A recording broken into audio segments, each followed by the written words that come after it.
And this is it, my 1984 Ford Bronco II. It's been in the family since about 94. We did a lot of cool camping trips, went up to road trips, San Francisco, Sacramento, Tijuana, parts of Mexico, all over. And we have some very cool memories that I would like to share with my daughter. This was my first car in high school, and it's been sitting for a long time now. Let's take a look. Here's my America sticker that I put when I was in 11th grade.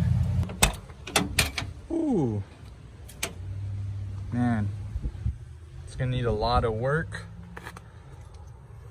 Still has that smell. The liner went out a long ass time ago. I remember in high school, everybody would write their name up here, but you can't even see that anymore. One big crack, 2 cracks, not too bad. I mean, it's gonna need a lot of love, but our goal today is to get this thing running, so let's do it. Ooh, here we are. So we'll get some water up in this. We'll check the oil right now and start with the basics, making sure all the fluids are there. Here's the oil. Let's see if there's even anything in here. Hey, that's cool. So I was gonna change the oil. I'm going to anyway, but at this point, since there's fluid in there, I'm just gonna try to turn the engine over to get those fluids moving around, make sure nothing's stuck before I try to start it up. I remember my dad, when I was 16, yelled at me because I guess it burned a little bit of oil here, and he came and checked the oil and there was like barely any oil in there, and he yelled at me. It was like, dude, what the hell are you doing driving around with no oil? All right, 19mm socket. I'm gonna turn the motor clockwise. That's what I saw. I'm gonna turn it as much as I can, make sure it's turning. Oh, nice.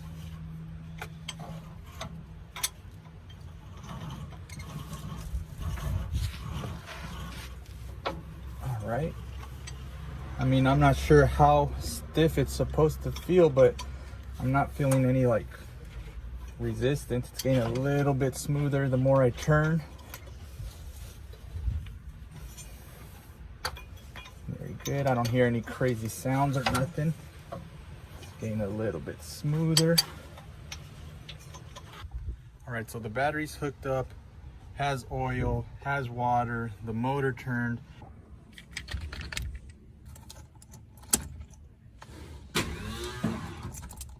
Ooh, it turned, but it didn't sound good.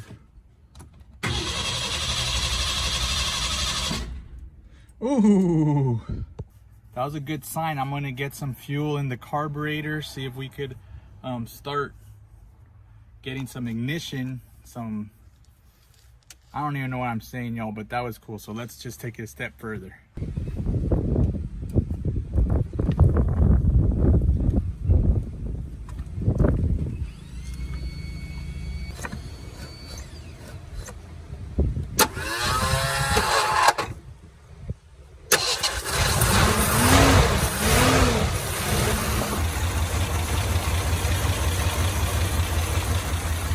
Running, it's up at idle now.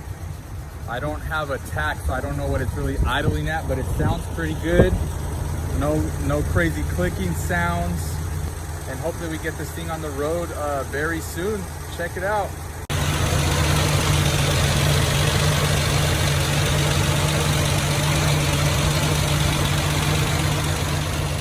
Yeah, there we go. I have an exhaust leak. That's been there since I was in high school. We got oil pressure's normal.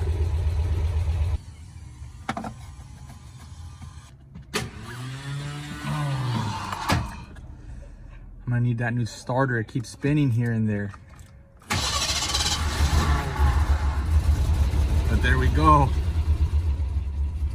All right, so it's idling a little different than it was this morning.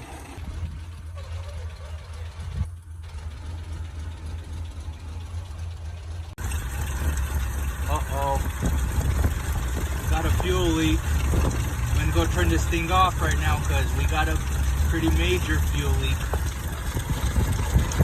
Right under here, under the carburetor, there's a bunch of fuel squirting out. Look, it's still dripping. It's off. I don't know what that is. It's coming from underneath that thing back there. This guy right here, underneath, well, not even underneath here, where this hose is, there's like this little round metal thing that's, this here is just leaking fuel. I don't know. I'm not even sure what that is, but it's still dripping. Back to the books.